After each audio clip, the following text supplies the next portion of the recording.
최순실 국정농단 사태로 창조경제센터도 타격을 받을 것으로 우려됩니다. 총체적 부실 행사였던 지난해 대구시 광복 70주년 기념행사가 전경련이 주도해 대기업을 압박했던 것으로 드러났습니다. 박근혜 대통령과의 특수관계와 새마을 사업으로 외풍에 시달리는 영남대가 눈덩이처럼 불어나는 적자로 갈등이 커지고 있습니다.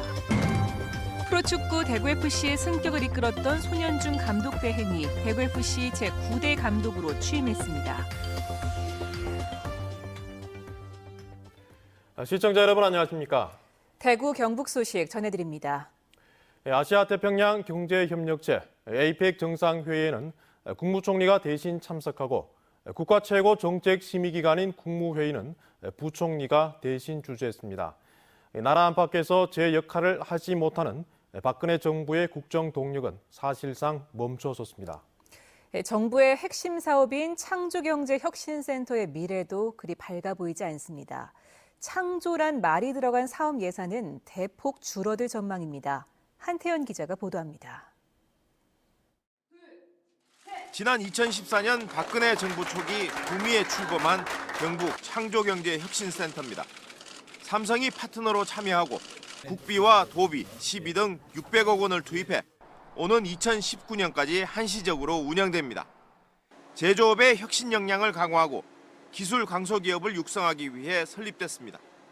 벤처기업 창업과 지원을 주 업무로 하고 대기업인 삼성이 직접 나서 벤처기업들을 돕고 있습니다. 이 결과 해당 제조업체들의 생산성이 향상됐고 불량률은 감소돼 140여 개 회사에서 비용 절감 효과가 나타난 것으로 분석됐습니다. 하지만 최순실 국정농단 사태 이후 창조라는 이름이 들어간 국가사업에는 정부 예산이 줄어들 것으로 예상되면서 예산 확보에 비상이 걸렸습니다. 저희들도 우리 시간 중심으로 해서 현실적으로 비상 대기 상태로 있습니다. 감액될 우려도 있기 때문에 말씀이시죠? 그렇습니다. 실제로 국회 예산심의 과정에서도 예산 반영 규모를 놓고 뜨거운 감자가 되고 있습니다. 지금 창조경제혁신센터는 지금 여야 간의 첨예한 의견 대립으로 지금 절로 넘어갔습니다. 그 보류로 넘어갔는데 그거는 또 간세간에 여야 간세간에 이제 다시 그 부분이 쟁점 사항이 될 것 같습니다. 전국적으로도 내년도 지역 창조경제혁신센터 구축과 지역 특화사업 활성화에 국비 200억 원이 삭감될 것으로 예상되면서 경북 창조경제혁신센터의 운영에도 적지 않은 타격이 예상됩니다. MBC 뉴스 한태현입니다. 대구 수성못에서 열렸던 신바람 페스티벌이 총체적 부실이었다는 보도 며칠 전 해드렸는데요. 추진 과정을 살펴보니 정경련이 주도하고 대기업을 압박해 만든 미르재단 설립 과정과 똑같았습니다. 도성진 기자가 취재했습니다.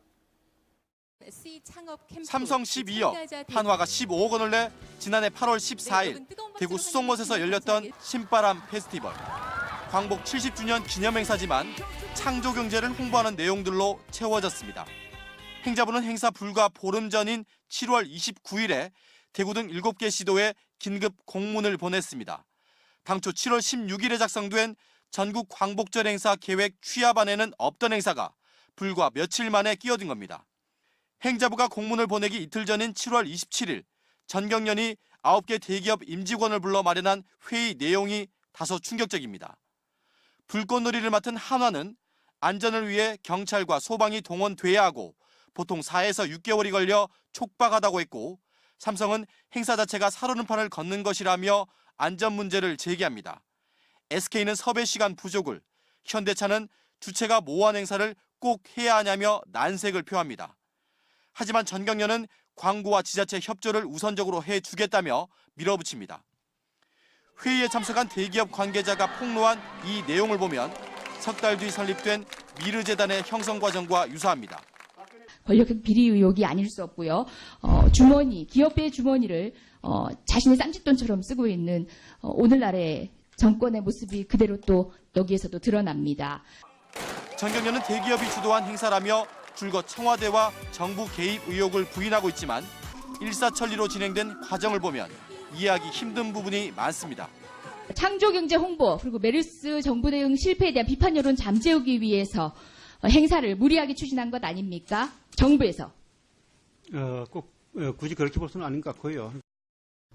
전경련이 주도의 대기업이 무리하게 동원됐다는 점에서 미르나 K스포츠재단의 예행 연습으로 불리고 있습니다. 하지만 비선 실세나 청와대가 어느 정도 개입했는지 그 실체가 규명되지 않아 이 부분에 대한 조사가 필요해 보입니다. MBC 뉴스 도성진입니다. 저출산에 따른 학령 인구가 급감하면서 대학 재정이 심각한 상황을 맞고 있습니다. 국고지원 사업에서 전국 최상위권인 영남대학교 역시 적자가 눈덩이처럼 불어나며 구성원 사이 갈등이 커지고 있습니다. 보도에 김은혜 기자입니다. 영남대는 학생 정원이 줄어들고 등록금이 5년째 동결되면서 최근 3년간 누적 적자가 400억 원을 넘어섰습니다. 대학 측은 장기적으로 구조조정이 불가피하다며 당장 내년부터 전임교원의 책임 강의 시수 상향 조정과 연구비 삭감, 장학금 축소 등을 논의하고 있습니다. 2016년 대비 최소한 150억 이상의 예산 삭감이 불가피합니다. 그래서 구성원들의 희생과 고통이 따를 것이고 이 같은 대학 방침에 교수회가 비상임시총회를 열고 반발하고 있습니다. 교수들은 대학 특성화 사업과 프라임 사업 등 각종 국고 지원 사업에서 전국 최상위권에 들고도 적자에 허덕이는 대학 정책 방향에 불만을 쏟아냈습니다. 교육부의 지침을 그대로 따라가는 이런 정책 방향 자체에 대한 근본적인 반성을 하고 학교가 이렇게 어려운데 무엇을 할 수 있는가 하는 것에 대한 의문점을 갖습니다. 그렇다면 도대체 재단 정상화는 무엇 때문에 한 것인가? 최근 물러난 전임 총장은 교육부 압박과 등록금 수익 감소란 이중고에서도 1,400억 원의 기금이 적립돼 있다며 이해를 구했습니다. 교육부의 정치에 어긋나게 한다는 것은 어긋나게 하면 우리 마음대로 하는 게 아니고 어긋나게 해도 여전히 교육부는 평가하고 우리에게 압력을 주고 불이익을 주고 하는 것을 계속합니다. 비상임시총회에서 교수들은 영남대와 관련된 새마을 사업과 대학원에 불거지고 있는 각종 의혹에도 해명을 요구하는 등 대학 구성원 사이의 갈등도 커지고 있습니다. MBC 뉴스 김은혜입니다. 충청북도와 전라남도에서 발생한 AI가 확산 속도가 빠른 바이러스로 보고되면서 경상북도는 내년 5월 말까지를 AI 특별 방역 대책 기간으로 정해 총력 방지에 나섰고 축산농가도 소독과 임상 예찰 등 자체 관리와 방역을 강화하고 있습니다. 대구시도 AI 유입을 차단하기 위해 방역 대책 상황실을 운영하고 있고 가금류 상시 예찰과 소독을 강화하고 있습니다. 공항 소음 피해에 대한 경상북도 차원의 지원책이 마련될 전망입니다. 경상북도의회가 공항 인근 주민을 지원하기 위한 조례 제정에 나섰습니다. 박근식 기자입니다. 경북도의회 울진 출신 황희주 의원이 공항 소음 지역 주민 지원에 관한 조례안을 발의했습니다. 포항과 예천공항, 울진 비행장 등 도내 3개 공항 인근 주민들이 받는 소음 피해를 보상하자는 것입니다. 조례안에서는 이들 공항 모두 소음 영향도 65 웨클 이상 지역을 공항 소음 지역으로 지정하고 5년마다 지원 대책을 수립해 시행하도록 규정했습니다.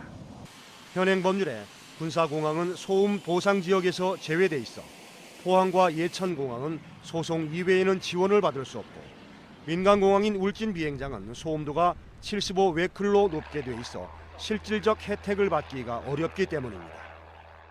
19대 국회에서 모두 11번이나 관련 법률안 발의가 있었고 이번 20대 국회에서도 3건의 법률안이 발의됐지만 법률 제정으로는 이어지지 못하고 있습니다. 그래서 경상북도 차원에서 지원해보자는 것입니다. 지원책으로는 공항 소음 관련 각종 자료를 지역민들에게 제공하고 도서관, 마을회관, 경로당 등 공동시설에는 방음과 냉난방 시설을 설치하도록 했습니다. 또 전기료 지원, 난청 및 스트레스 등 건강 실태 조사와 공동 작업장 등 주민 지원 사업을 명시했습니다. 조례안은 도의회 상임위 심의를 거쳐 다음 달 21일 본회의에서 의결될 예정입니다. MBC 뉴스 박근식입니다. 기존 산업에 정보통신 기술을 융합한 4차 산업이 활발해지고 있습니다. 경북 소프트웨어 융합지원센터는 지난 2년 동안의 사업 성과를 바탕으로 기술 상용화 등을 확대하기로 했습니다. 보도에 임재국 기자입니다. 특수 정밀 제어 계측기를 생산하는 포항 테크노파크 입주업체입니다.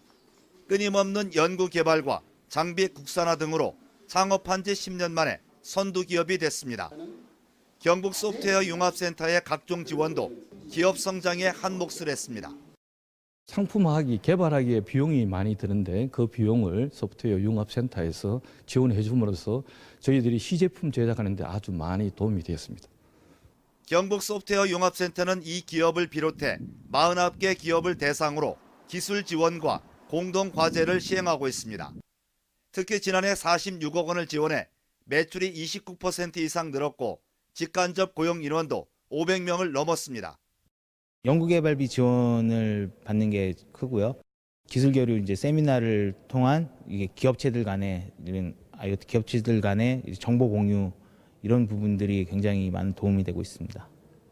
그동안 성과를 바탕으로 경북 소프트웨어 융합센터는 내년에 연구개발 과제와 신규 고용, 창업을 2배 정도 늘리기로 했습니다.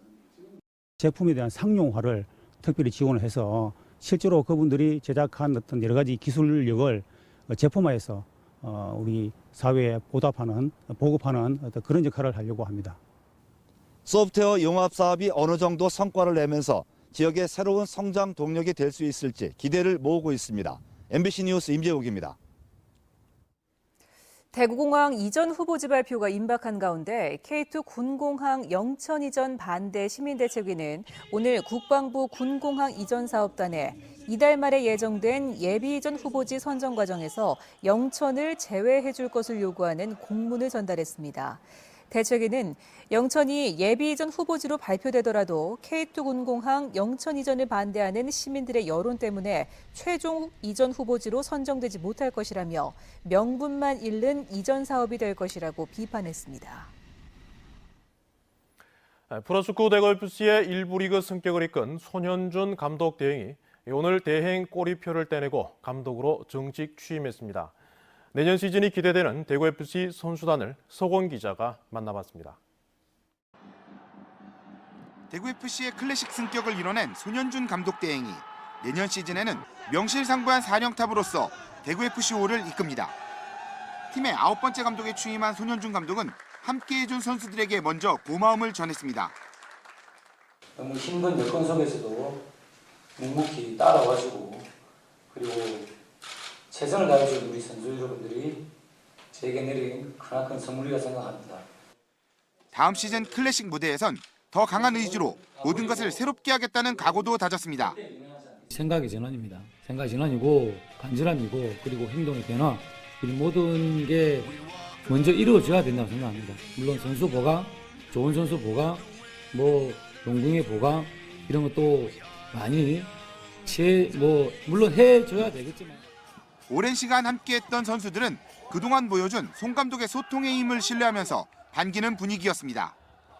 감독님 너무 따뜻한 분이라서 또 선수들 입장에서 더 얘기를 해주시고 어떻게 하면 더 잘할까 더 얘기를 많이 해주시기 때문에 그렇게 별 차이는 없는 것 같습니다. 새롭게 시작하는 대구FC의 다음 시즌 1차 목표는 K리그 클래식 잔류지만 송 감독 체제를 선택한 조광래 대표의 목표는 더 높은 곳을 향하고 있습니다. 1차적으로 내년 시즌에는 잔류하는 게 목표라고 말씀을 드리는데 제 속마음은 또 그렇지 않습니다. 그렇지만 우리 선수들한테 절대 부담을 주지 않고 2014 시즌부터 이어진 챌린지에서 클래식 무대 진출에 성공한 대구FC는 다음 시즌 잔류를 넘어 3년 안에 우승 전력을 만들겠다는 목표를 내걸었습니다. MBC 뉴스 서건입니다. 대구시의회는 오늘 제246회 정례회 2차 본회의를 열고 시정 질문을 진행했습니다. 기획행정위원회 김혜정 의원은 성서 소각시설이 시설 노후화로 가동중지나 교체 시기가 됐다며 향후 민간 투자 방식으로 사업을 추진하는 방안을 제안했고 대구시는 재정 여건과 수지 분석을 통해 재정 사업과 민자 사업 가운데 결정하겠다고 밝혔습니다. 우리복지시민연합은 모레부터 내년도 대구시 예산안을 심의할 예정인 대구시 의회에 세입 예산의 합리적 근거와 타당성을 집중 질의해 줄 것을 요청했습니다. 우리복지시민연합은 내년도 대구시 예산안이 사상 처음으로 7조 원을 돌파한 가운데 세출이 는 만큼 세입 또한 늘어야 가능하다며 적정 수준의 예산 편성인지 검토를 촉구했습니다. 경북교육청이 경북교육 사랑카드 사용 금액을 직원들의 해외 연수 선발 기준으로 삼아 물의를 빚고 있습니다. 포항의 김희수 도의원은 도교육청 행정사무감사에서 특정 신용카드를 많이 쓴 직원 순으로 해외 연수 대상자의 20%를 선발하다 보니 일부 직원이 반복적으로 해외 연수를 가는가 하면 카드 사용 동료의 부담을 느끼고 있다고 지적했습니다. 경상북도는 도청 이전 신도시 2단계 사업 시행을 위한 개발 계획을 변경 승인해 고시했습니다. 지금까지 대구 경북 소식 전해드렸습니다. 시청해주신 여러분 고맙습니다.